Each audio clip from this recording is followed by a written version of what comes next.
Hello guys, welcome to this tutorial. In this video we are going to talk about how to create custom components in JavaFX. Why do we want to create custom components? Well, they are nice, but yeah, there are multiple reasons for doing it. First of all, we don't have to copy-paste elements that we already created. So for example, in this design we can see that in this page we have a progress bar here and the same nice progress bar here as well, and we don't have to copy paste if we just have a component for it. Secondly, we can break down the code into multiple smaller segments, smaller components, so that, for example, we could implement this header in one component and maybe a footer in another component, and that way we wouldn't have a scene full of unrelated things. Okay, and the third thing is at some point we don't want to create our scene in just plain XML, but we want to propagate it with some data. So in that case we would like to create the scene in code, which means that it would be very hard to replicate a complex structure if we were to just create it in code. Yeah, so that's why we will learn now how to create those inside JavaFX. Okay, so how does this example work that I just showed? So here inside the hello world.fxml, this is just a scene, a normal scene, and you can see that we could write these mySwitch components like this. These have some inputs. isOn, this is a Boolean property, and when I click it, it will change, and the corresponding view inside also changes. Okay, now what if we say control click?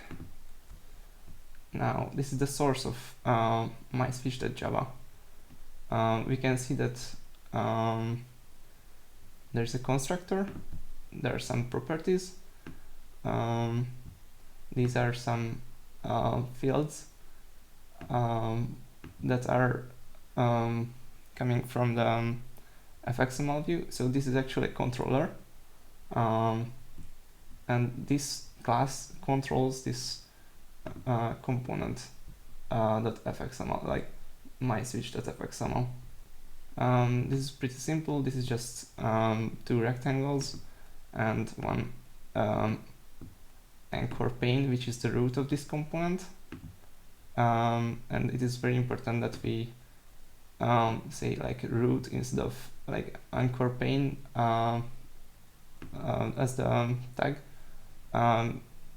because then now we can extend it. And if we go back, yeah, so here type equals anchor pane, and inside our component we can see that myswitch is actually descendant of anchor pane, so it implements all the stuff that anchor pane has. But yeah, now we have some other properties.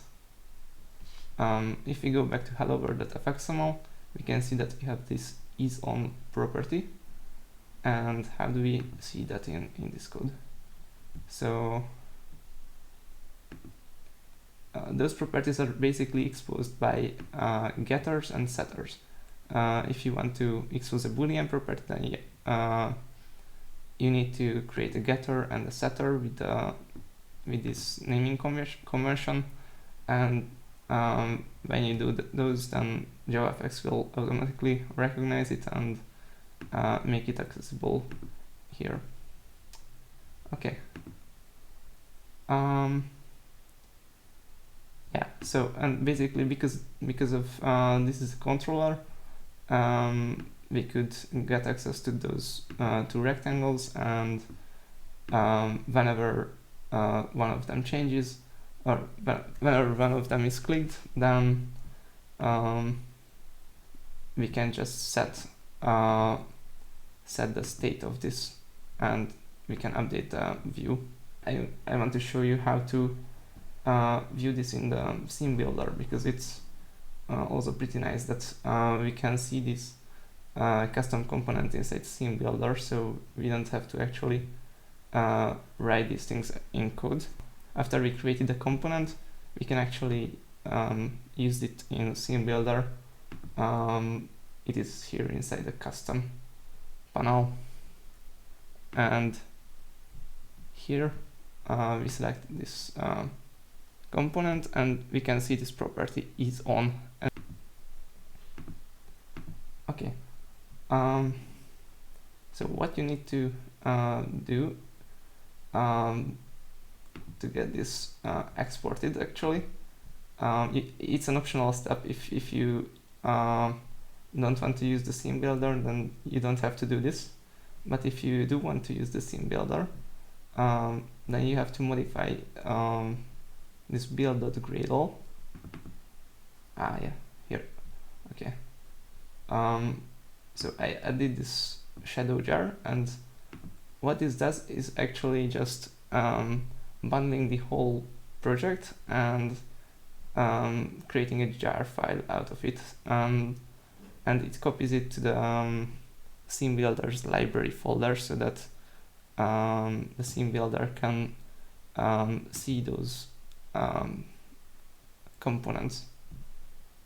Yeah, so I will paste this in the description, and this is what you need to use. Here it's important that application that main class. So this is just coming from here, and you need to declare it so that it's reflecting your actual main class that contains the main method.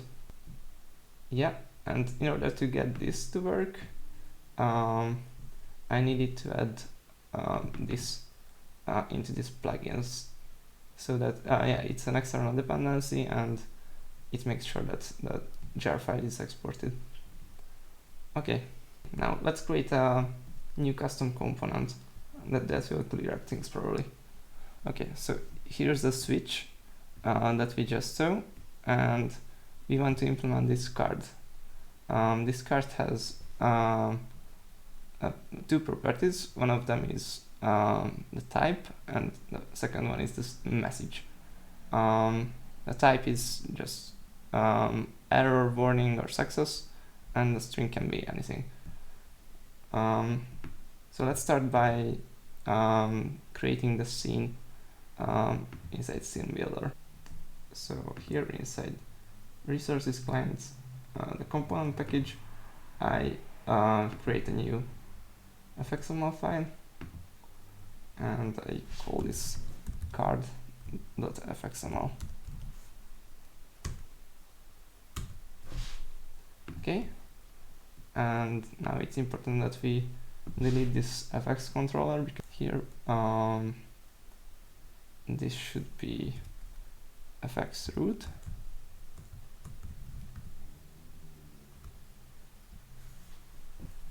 or not. Where is my mouse? Okay, yeah, it's fx root. Just it's yeah, we need to declare the type. It should be a horizontal box. Now that we have this nice frame, we can open it in SceneBuilder.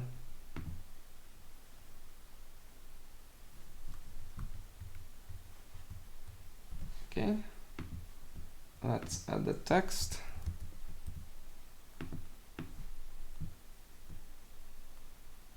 And let's set the default value. Let's say default text.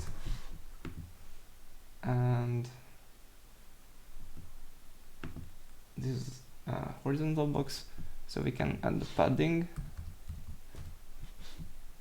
Let's say 10 pixels.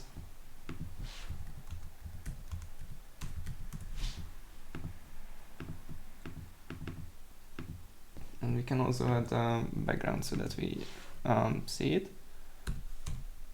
It's inside the style, FX background. Let's say red. Oh, it's very big.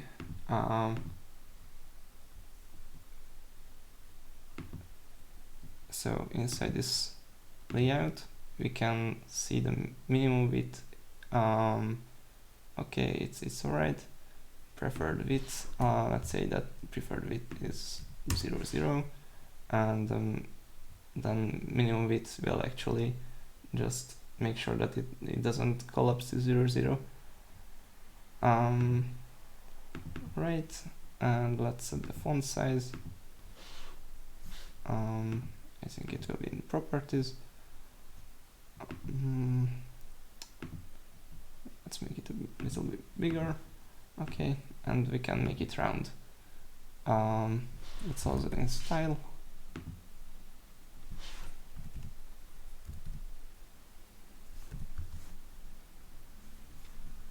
We need to apply to HBox.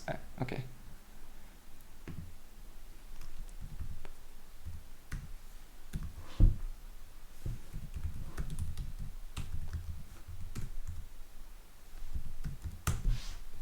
Yeah, it's 5 pixel.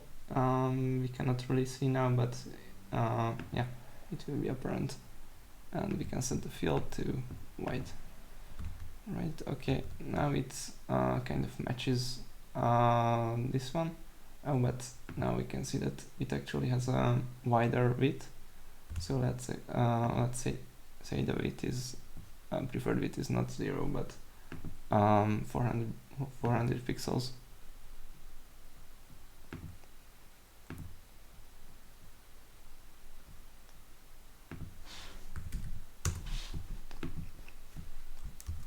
Okay, now we can close this, and inside IntelliJ we can see the generated code for the card. Okay, and now we have the template that will create the layout, but we need to have the controller for it as well. So with the same exact name in the same exact folder or package, we should create the Java class called card. Okay, and what was the root type? It's a horizontal box. So here we should also extend HBox. Yeah. Okay. What kind of properties should we have? We will have a message, and we will have type, card type. We can create an enum for that. Public enum card type.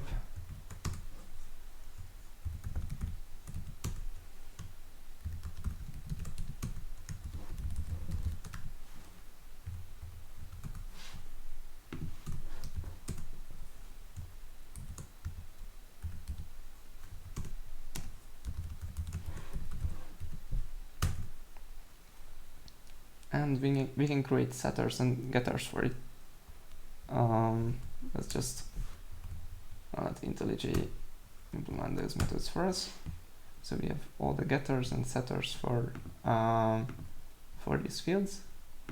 But actually, when the outside word sets the card type or the message, we shouldn't just set this local field. We should actually set the text inside the template. So inside this, we should set the text, and for this root, we should set the background color to another color. Okay, so how do we have access to the elements inside this controller? I will just do this. Oh, it doesn't let me do. Yeah, okay. Yeah, so the first element is this root. Actually, this is this element, so we don't need to like query anything. but for the text, we need to get an ID. fx ID equals, let's say, text element, and then here inside the controller we can declare a text element with the fxml annotation import. Okay, and this way when this component will be created, this text element will be propagated, so that we can have access to this object from the code as well. Okay, let's assume that we have access to it. So whenever we set the message, we can, first of all set property, set our local field, but we also need to update the view text element that set text is the message. Okay, and whenever we update the card type here, we also need to update the view, so this style tag, to have the specific color to that flag. Okay, so I will just copy the colors from here. Okay, and now we can set the style of this element. So this is the root element, which is controlled by this object, so we can just say this dot set style, and this is the CSS. Okay, now one very important thing is missing. We actually need to tell this controller to import this template and use it and be its controller. So we can do it by creating an empty constructor, a default constructor, and it doesn't need to have any inputs. Okay, we don't initialize any of those fields, and it's just some boilerplate that we need to copy and paste, which actually loads all the it loads this template from the resources. So we need to here modify this to card.fxml.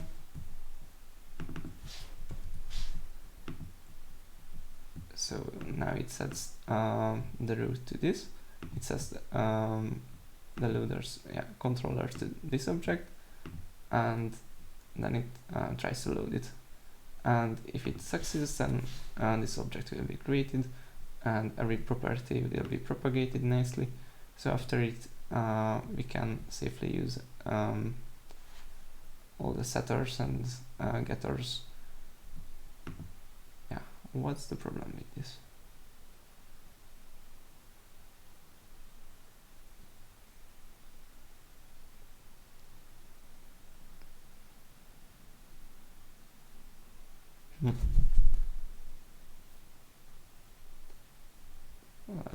Okay, now we can go back to hello world.fxml, and we can see whether we can use this component. So card, yes, it auto completes.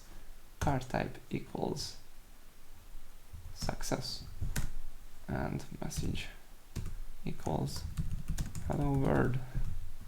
Now you can see that how nice is this auto completion and integration. Okay, let's start it.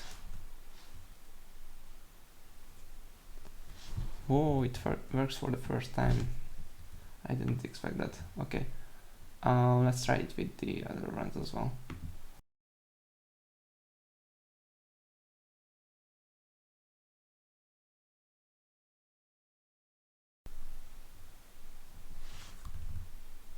And now we can see that we have all those components, and it is very easy to actually propagate this view with like complex elements. But what if we want to add these cards programmatically, not with just inside the template? Well, then we can have a container. It's here. It's just a VBox.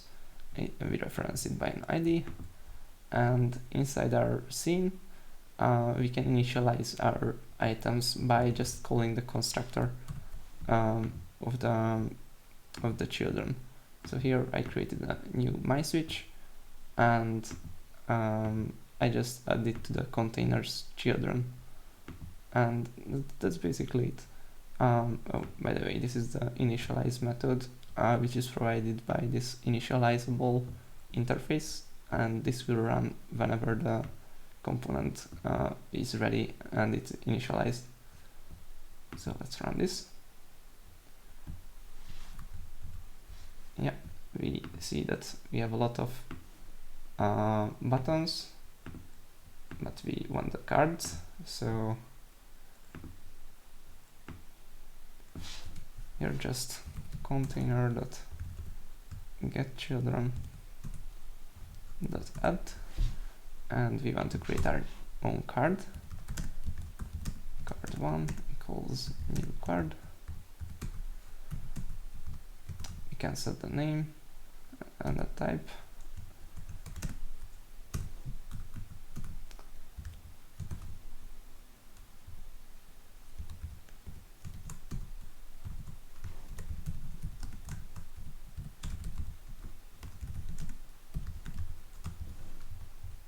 And after we set up all the properties, we can add it to the container. Actually, we can also first add it to a container and then set the properties, so it will work that way as well. So everything is just linked. What if we want to use this component inside our scene builder to create another scene or another component? Now we need to export this whole project actually as a library, and then import that library into the scene builder. So to do that, yeah, we already set up this shadow jar. So now we can say Gradle shadow jar, and it will create our jar file inside this directory that we specified. By the way, you can get this URL by going into the scene builder. Click here, custom library folder, and revealing explorer. And now it will open up this folder. Here's the library folder, and you can just copy this path and paste it, or have it as an environment variable. And yeah, then it will just paste the library inside that. And next time SceneBuilder opens, it will import everything that's contained here.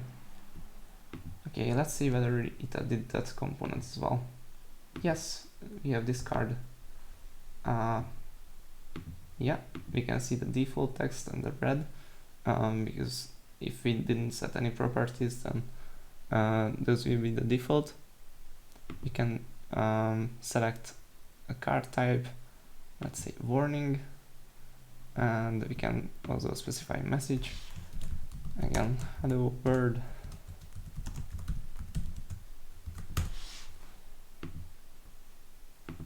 Okay, so now I hope you understand why is it important to create components, why is it useful to create your own component library, and until next time, have fun.